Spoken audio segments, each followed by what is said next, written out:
Good morning friends. लक्ष द्या. या आजच्या लेक्चर मध्ये आपण गॅस लॉ बद्दल माहिती पाहिली होती.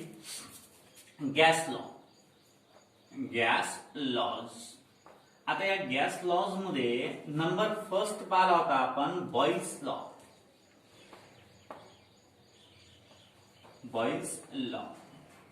आता बॉइल्स लॉ काय म्हणते बघा. आपण आज बॉइल्स लॉ बद्दल थोडं डीपली एक्सपान्शन पाहणार आहोत. आज बॉइल्स लॉ मीन्स व्हॉट. लक्ष द्या. आता at constant temperature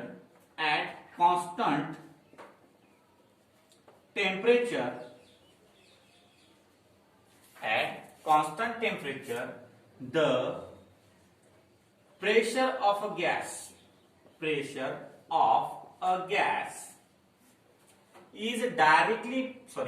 is inversely proportional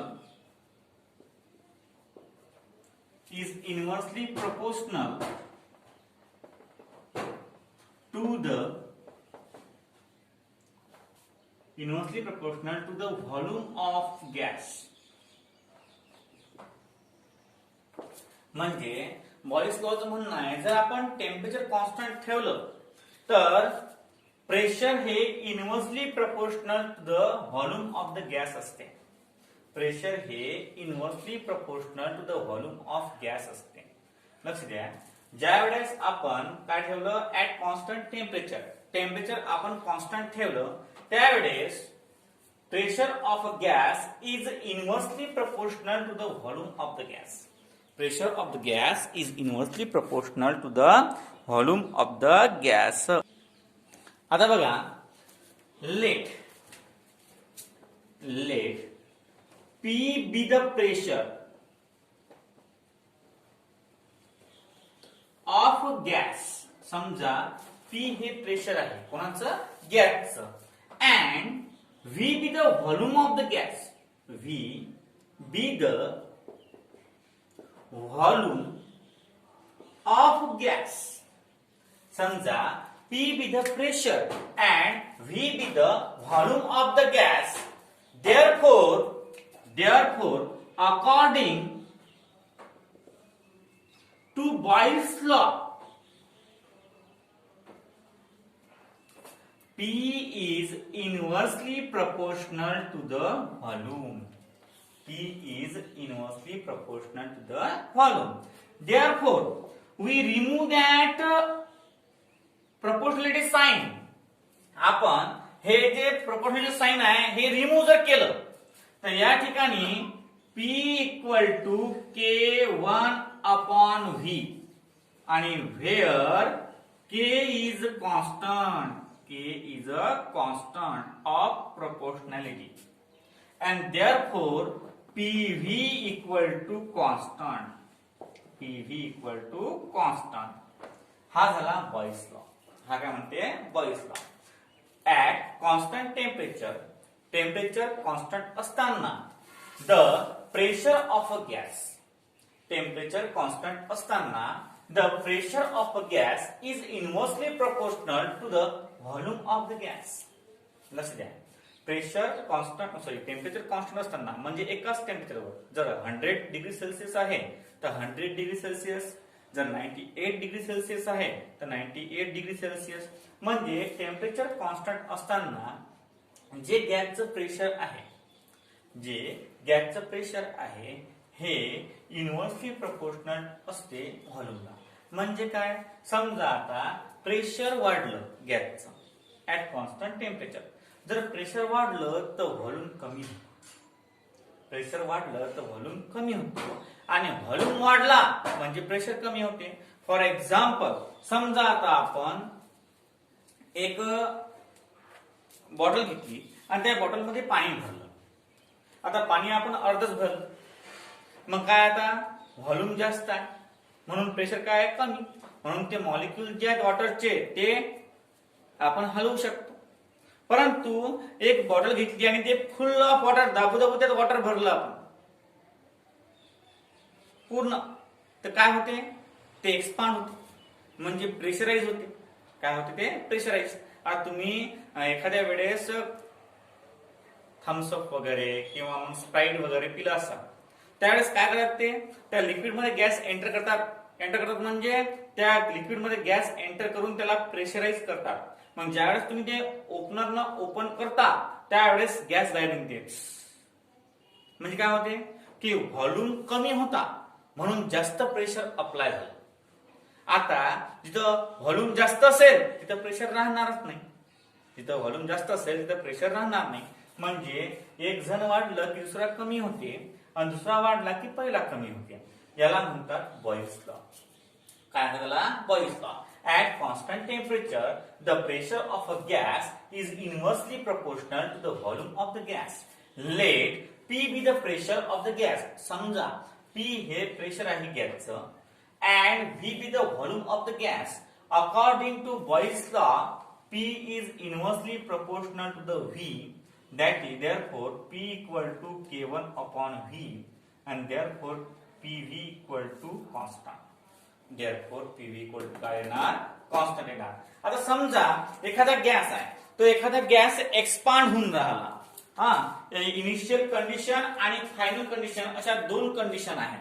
initial condition आणि फायनल कंडिशन अशा दोन कंडिशन आहेत. तो लॉ म्हणजे एक्सप्लेन होऊन राहिला. एखादा gas at constant temperature expand होऊन राहिला म्हणजे पहा कसा.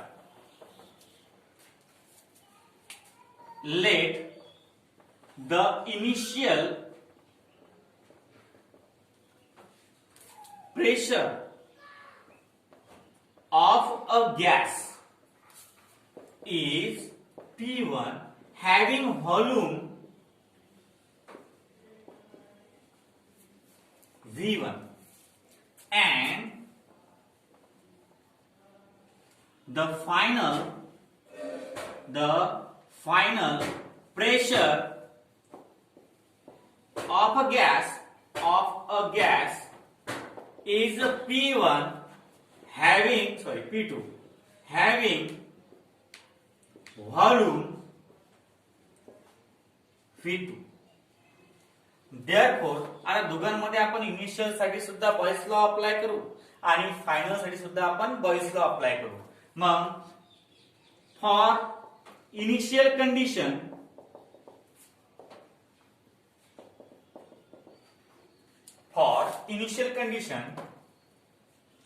P1 V1 equal to constant. लागला Boyle's law by Boyle's law.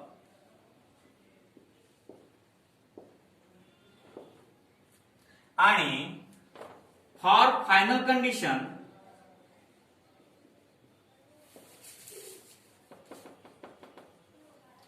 P2 V2 equal to constant by Boyle's law. याला सुद्धा बॉयल्स लॉ लागते. मग दोघांनाही बॉयल्स लॉ लागून राहिला. दोघांचे उत्तर कॉन्स्टंट येऊन राहिले. मग नंबर फर्स्ट आणि number second from 1 and second P1 V1 equal to P2 V2 equal to constant. दोघांचे व्हॅल्यू कसे येतात? कॉन्स्टंट येतात. And therefore the product of final pressure and final volume equal to the product of initial pressure and initial volume. अशा प्रकारे तुम्हाला Boyle's law explain करता येते. पालक द्या आता. Let the initial pressure of a gas. समजा सुरुवातीचं स्टार्टिंगचं प्रेशर कोणाचा? गॅसचं काय आहे? P1 आहे. सुरुवातीचं गॅसचं प्रेशर काय आहे? P1 आहे आणि व्हॉल्यूम त्याचा V1 आहे. व्हॉल्यूम काय आहे त्याचा? V1. And final pressure of a gas is P2. Final pressure of a gas काय आहे? P2 having volume V2. Therefore for initial condition P1 V1 equal to constant for Boyle's law. कारण प्रेशरचा आणि व्हॉल्यूमचा product जो आहे तो constant आहे. का बरं? According to Boyle's law. मग आपण ज्याप्रमाणे इनिशियल कंडिशनला बॉयल्स लॉ लावला त्याचप्रमाणे आपल्याला फायनल कंडिशनला सुद्धा बॉयल्स लॉ अप्लाय करावा लागेल. म्हणजे P1 V1 equal to constant ज्यावेळेस आलं त्यावेळेस P2 V2 equal to constant आलंच पाहिजे. मग आता P1 V1 equal to constant equation number first आणि P2 V2 equal to constant, equation number second. मग फ्रॉम 1 and 2 या 1 मध्ये आणि 2 मध्ये राईट हँड साइड दोघांचे कॉन्स्टंट आहेत आणि म्हणून या लेफ्ट हँड साइडचं उत्तर सुद्धा काय असणार आहे, कॉन्स्टंट असणार आहे. म्हणजे P1 V1 equal to P2 V2 अशा प्रकारे आपल्याला लिहिता येते. म्हणजे अशा प्रकारे बॉईजनी इनिशियल कंडिशन साठी आणि फायनल कंडिशन साठी हा लॉ अप्लाय केलेला आहे. कोणता? ज्या वेळेस इनिशियल आणि फायनल प्रेशरचं आणि व्हॉल्यूमचं तुम्ही मल्टिप्लिकेशन घेता तेच इक्वल असते. काय? Initial pressure into initial volume equal to final pressure into final volume. आज लक्ष द्या, बॉईज लॉ जो आहे तो Boyle's law in terms of density सुद्धा आहे. Boyle's law in terms of density. Boyle's law in terms of density. आता लक्ष द्या काय आहे आपल्याला अकॉर्डिंग टू बॉईज लॉ काय सांगता येईल. अकॉर्डिंग टू बॉईज लॉ काय सांगता येईल की pressure of a gas is inversely proportional to the volume. Equation number first. But density equal to mass upon volume.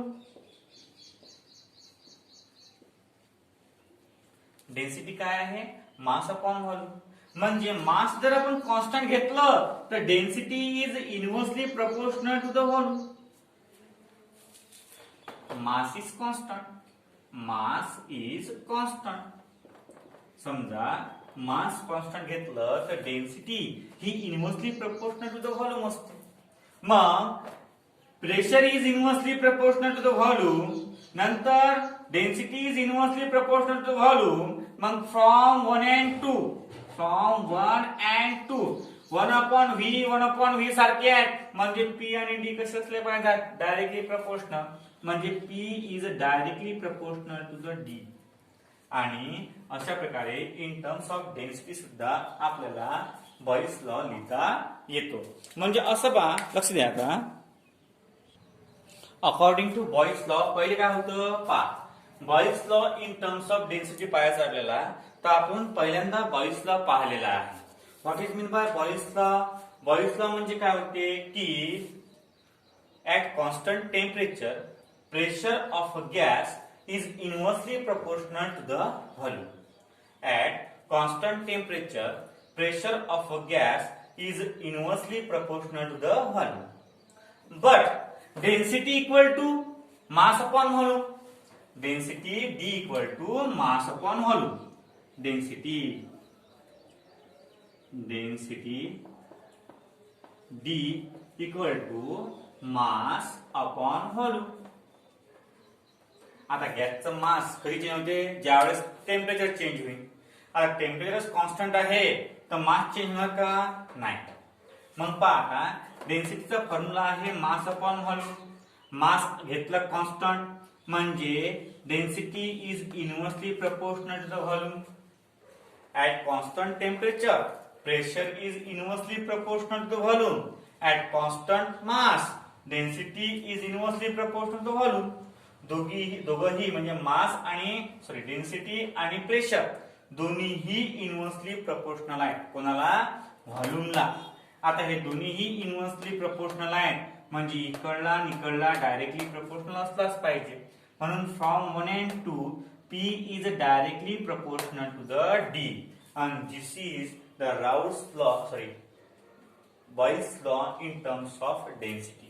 याला म्हणतात boils law in terms of density. अशा प्रकारे आपण पाहिलं. लक्ष द्या, स्टार्टिंगला आपण काय पाहिलं? स्टार्टिंगला आपण पाहिलं की what is mean by boils law. पहिला लॉ आहे बॉईल्स लॉ. कोणत्या मधला? गॅसेस लॉ मधला. आता गॅसेस लॉ मधला पहिला आहे बॉईल्स लॉ. बॉईल्स लॉ काय म्हणते की at constant temperature the pressure of a gas is inversely proportional to the volume of the gas. नंतर आपण पाहिलं इनिशियल साठी आणि फायनल साठी गॅसचे काय मायने आहे. म्हणजे पहा इनिशियल गॅस ज्यावेळेस असते त्यावेळेस त्या गॅसचं प्रेशर आणि त्या गॅसचा व्हॉल्यूम हा इक्वल असते. कशामध्ये? फायनल प्रेशर आणि फायनल व्हॉल्यूम. आणि या दोघांची किंमत काय येत असते? कॉन्स्टंट येत असते. नंतर आपण बॉइस लॉ पाहिला in terms of density. According to Boyle's law, pressure of a gas is inversely proportional to the volume of the gas, but density D equal to mass upon volume. परंतु density D काय आहे? Mass upon volume आहे, म्हणून D is inversely proportional to the V. आता पहिल्यांदा पाहिला आपण pressure is inversely proportional to the V, आणि 2 नंबरला पाहिला आपण density is inversely proportional to the V. दोन्हीही inversely proportional to the V आहे. म्हणजे from 1 and 2 pressure is directly proportional to the density. Pressure हा डायरेक्टली प्रोपोर्शनल असते, कोणाला? हा डेन्सिटीला असते. आता अशा प्रकारे गॅसचा पहिला लॉ आपण कंप्लीट केला. आता गॅसचा दुसरा लॉ म्हणजे चार्ल लॉ. काय सायंटिस्टचं नाव? चार्ल. चार्ल. चार्ल म्हणजे एक सायंटिस्टचं म्हणजे नाव आहे ते. त्या सायंटिस्टनं नवीन प्रकारचा एक कन्सेप्ट मांडला जो बॉईस मांडू शकला नाही. म्हणजे त्यानं काय म्हटलं पहा, लक्ष द्या. आता तो म्हणतो की ऍट कॉन्स्टंट टेम्परेचर वगैरे काही घेतलं नाही त्यानं काय घेतलं? डायरेक्ट टर्म्स घेतल्या. आता कोणत्या टर्म्स घेतल्या बघा. आता चार्ज लॉ काय म्हणते? चार्ज लॉ म्हणते at constant pressure, at constant pressure the volume of the gas is directly proportional to the temperature. At constant temperature the volume of the gas is directly proportional to the temperature. म्हणजे काय म्हणते हा? पा Charl, CHARLES, Charl law. Charl law 2 नंबरचा law आहे आपला. 2 नंबरचा law कोणता आहे? नंबर सेकंड 2 नंबरचा लॉ आहे CHARLES, चार्ल लॉ. सी मोठा काढला. चार्ल लॉ काय म्हणते? At constant pressure,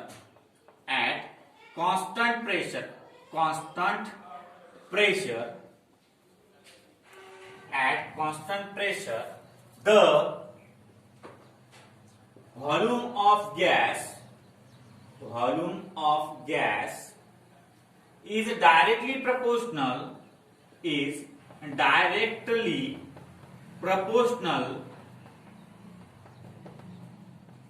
to the temperature in Kelvin. At constant pressure. म्हणजे प्रेशर कॉन्स्टंट असताना चार्ज लॉ म्हणते प्रेशर कॉन्स्टंट असताना the volume of a gas, pressure constant असताना the volume of a gas is directly proportional to the temperature in Kelvin. At constant pressure the volume of the gas is directly proportional to the temperature. at constant temperature, मग let V be the volume of gas, and capital T is the temperature of a gas. Therefore, according to Charles' law, V is directly proportional to the T. That is, V equal to KT. Where K is the constant. Where K is constant. K काय आहे? Constant आहे. K काय आहे? Constant. लक्ष द्या आता. Here K is constant. नंतर V upon T equal to constant. V upon T equal to constant. अशा प्रकारे चार्ज लॉ आहे. काय आहे? Charles law. चार्ज लॉ काय म्हणते? Charles law state that at constant temperature. Charles law state that at constant at constant pressure. Charge law state that at constant pressure the volume of a gas is directly proportional to the temperature. आता लक्ष द्या, directly proportional temperature म्हणजे कसं? काय म्हणणं काय याचं? पहा बरं की जो समजा आता इथं प्रेशर कॉन्स्टंट आहे. पहिल्यामध्ये काय होतं? Temperature constant. पहिल्यामध्ये टेम्परेचर कॉन्स्टंट. दुसऱ्यामध्ये काय आहे? दुसऱ्यामध्ये आहे ऍट कॉन्स्टंट टेम्परेचर. काय म्हणते चार्ज लॉ? चार्ज लॉ म्हणते ऍट कॉन्स्टंट प्रेशर. पहिले ऍट कॉन्स्टंट टेम्परेचर झाला आपला कोणता? बॉईस. बॉईसला टेम्परेचर नाही, चार्जला प्रेशर नाही, आणि नंतर तो येणार आता गेलुसॅक, त्याला व्हॉल्यूम नाही. म्हणजे पहिले टेम्परेचर, नंतर प्रेशर, नंतर व्हॉल्यूम. टी पी व्ही लक्षात ठेवा. T P V. T P V कशा पद्धतीने ठेवायचे? टी पी व्ही म्हणजे टेम्परेचर बॉईल्स मध्ये कॉन्स्टंट आहे, चार्ज मध्ये प्रेशर कॉन्स्टंट आहे, आणि गेलुसॅक जो दुसऱ्या नंबरचा आपण पाहणार आहोत त्यामध्ये व्हॉल्यूम कॉन्स्टंट आहे. बघा आता कन्सेप्ट कोणकोणते आहेत आपल्याजवळ? नंबर 4 कन्सेप्ट आहेत. Pressure, volume, temperature, number of moles. या कन्सेप्टवर डिपेंड आहे. तुम्हाला त्याची सांगितलं मी. नंतर पहिल्यामध्ये टेम्परेचर कॉन्स्टंट आहे पहिल्या लॉ मध्ये, दुसऱ्या लॉ मध्ये प्रेशर कॉन्स्टंट आहे, तिसऱ्या लॉ मध्ये व्हॉल्यूम कॉन्स्टंट आहे, आणि चौथ्या लॉ मध्ये नंबर ऑफ मोल्स. अशा प्रकारे ट्रेनिंग काही करून घ्यायची. पहा चार्ज लॉ काय म्हणते? At constant pressure the volume of a gas is directly proportional to the temperature in Kelvin. Let V be the volume of a gas and T the temperature of a gas. According to charge law, V is directly proportional to the T. That is V equal to K2T and V upon T equal to constant. V upon T equal to constant. अशा प्रकारे second law आहे. अशा प्रकारे काय आहे? Second law आहे याचा. आता बघा third law, Gay Lussac law. Third law कोणता आहे? Gay Lussac law. पहिला लॉ पाहिला आपण. कोणता लॉ पाहिला पहिले? P is inversely proportional to the V. Second पाहिला आपण V is directly proportional to T. Number first, number second at constant temperature, at constant pressure. आता थर्ड आहे गे-लुसॅक. गे-लुसॅक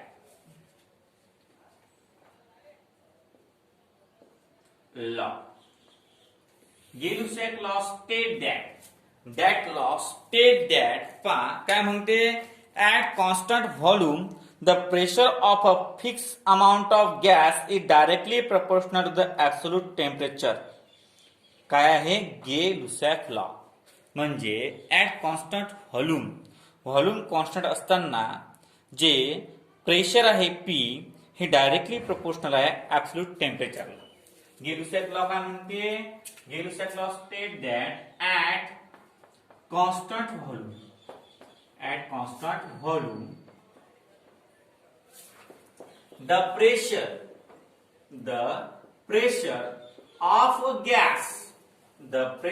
of a gas is inversely proportional, directly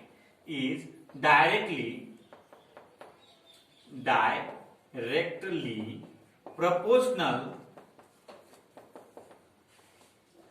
to the absolute temperature of a gas. म्हणजे temperature constant असताना पहिल्यामध्ये temperature, दुसऱ्यामध्ये pressure constant असताना आणि तिसऱ्यामध्ये at constant volume. At constant volume the pressure of a gas. At constant volume the pressure of a gas म्हणजे volume constant असताना जे गॅसचं प्रेशर आहे ते गॅसचं प्रेशर डायरेक्टली प्रपोर्शनल असते कोणाला? ऍब्सोल्यूट टेम्परेचरला. म्हणजे late P be the pressure of a gas. Let P be the pressure of a gas and T be the absolute temperature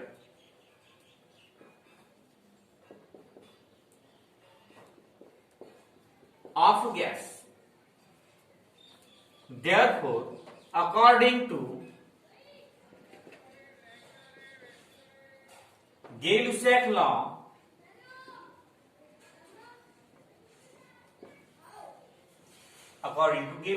काय म्हणते? Pressure of a gas is directly proportional to the absolute temperature. Therefore, P equal to KT. तीन नंबरचा law आहे ना, म्हणून where K is the constant, where K is constant. अशा प्रकारे आपण आज तीन लॉ बघितले. नंबर सेकंड आहे कॉन्स्टंट काय? Volume. P is directly proportional to the temperature. लक्ष द्या. बॉयस लॉ मध्ये काय आहे? BL हा CL आणि हा PL म्हणजे PL याला म्हणतो आपण GL. GL म्हणजे BL म्हणजे काय होते? At constant temperature. At constant temperature, pressure of a gas is inversely proportional to the volume of a gas.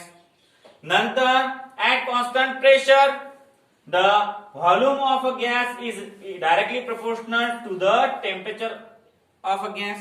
हा झाला चार लॉ. आणि थर्ड नंबर आहे the at constant volume, the pressure of a gas is directly proportional to the temperature of a gas. म्हणजे अशा प्रकारे हे तीन लॉ आपण पाहतो. नंबर फर्स्ट बॉयल्स लॉ म्हणजे BL, नंबर सेकंड CL चार लॉ, नंबर थर्ड गे-लुसॅक लॉ. म्हणजे अशा प्रकारचे तीन लॉ प्रेझेंट याच्यामध्ये आहेत. लक्ष द्या. आता 1 2 3 या तीन लॉ मध्ये कन्क्लुजन आहे का? नाही. बघा पहिला law Boyle's law. At constant temperature, the pressure of a gas is inversely proportional to the volume. Nantar, at constant pressure, the volume of a gas is directly proportional to the temperature of a gas. Number third, at constant volume, the pressure of a gas is directly proportional to the temperature of a gas. अशा प्रकारे आपण आज तीन law पाहिले. आता बघा आणखी या दोन लॉ आहेत. नंबर फर्स्ट आहे अवोगॅड्रोज लॉ. नंबर कोणता आहे? एक अवोगॅड्रोज लॉ आहे आणि नंतर आहे आयडियल लॉ. आता ह्या तीन लॉचं संपूर्ण प्रमाणात आपल्याला जर अभ्यास असला तर हे पुढचे लॉ सुद्धा आपल्याला येतात. हे तिन्ही लॉ तुम्ही आज रिवाइज करा घरी. नंतर तिन्ही लॉ रिवाइज केल्यावर आपल्याला चौथा लॉ अवोगॅड्रोज लॉ आणि आयडियल गॅस इक्वेशन तयार करायचं आहे. लक्ष द्या. आता पहिलं काय म्हणते? Boyle's law. बॉयल्स लॉ म्हणते at constant temperature, temperature constant असताना. बॉयल्स लॉ काय म्हणते? टेम्परेचर कॉन्स्टंट असताना pressure of a gas is inversely proportional to the volume. Pressure constant असताना टेम्परेचर कॉन्स्टंट असताना pressure of a gas is inversely proportional to the volume. या Boyle's law मध्ये आपण अजून एक लॉ पाहिला का?